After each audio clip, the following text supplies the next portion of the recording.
Cooperatives. You've maybe heard the word before, but what exactly are co-ops? They're not part of government, they're not charities, and they're not regular business corporations.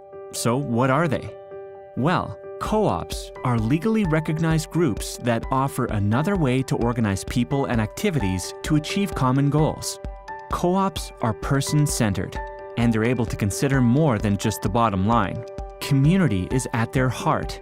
That's what sets them apart. They're guided by 7 internationally accepted principles that value self-help, democracy, equality, and community. Housing co-ops also follow the international principles, but homes are central to people's lives, their families, and well-being. What sets housing co-ops apart? Most people in BC either own their homes or they rent their housing from someone else, a private landlord, governmental organization, or a housing society. Housing co-ops offer a different way to live and offer unique benefits, but they aren't as well understood as other housing options. You can find housing co-ops across the province, but they're concentrated in the Lower Mainland and on southern Vancouver Island. There are 2 main kinds: nonprofit co-ops, which are the most common, and equity co-ops. There are more than 260 nonprofit housing co-ops in all, with more than 15,000 homes. We'll focus on the nonprofits.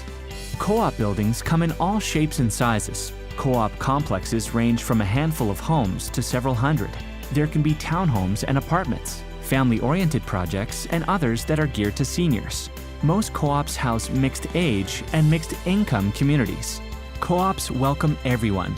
All the housing co-ops in BC share some things in common. Co-ops are independent organizations. They aren't owned by the government or private landlords. They're not public housing. Members aren't renters. They own their homes together and pay housing charges, not rent. Unlike renters, members who live in co-ops have a say in how their housing is run.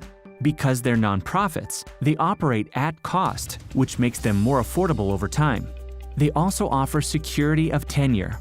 Members can stay as long as the co-op meets their needs, and they follow the rules that they agree to together. Most importantly to many, co-ops are communities where members know and support each other. They're also part of a bigger community of co-ops, locally, nationally, and internationally. Not everyone will find co-ops a perfect fit, but many members wouldn't live anywhere else. Maybe the biggest downside to co-ops is that there aren't enough of them to meet the demand, but we're working on that. Housing co-ops, old and new, find support from a number of organizations. Many co-ops have or have had relationships with government, but the main bodies that represent housing co-ops are the Cooperative Housing Federation of British Columbia and the Cooperative Housing Federation of Canada, which work together. CHF BC and CHF Canada are also co-ops, and they provide advice, planning assistance, education, advocacy, and group buying options to their members. These sector organizations are independent and they aren't funded by government. Members choose to join, and CHF-BC is proud to count more than 90% of nonprofit housing co-ops in BC as members. To learn more about housing co-ops in BC or about CHF-BC, visit our website at chf.bc.ca.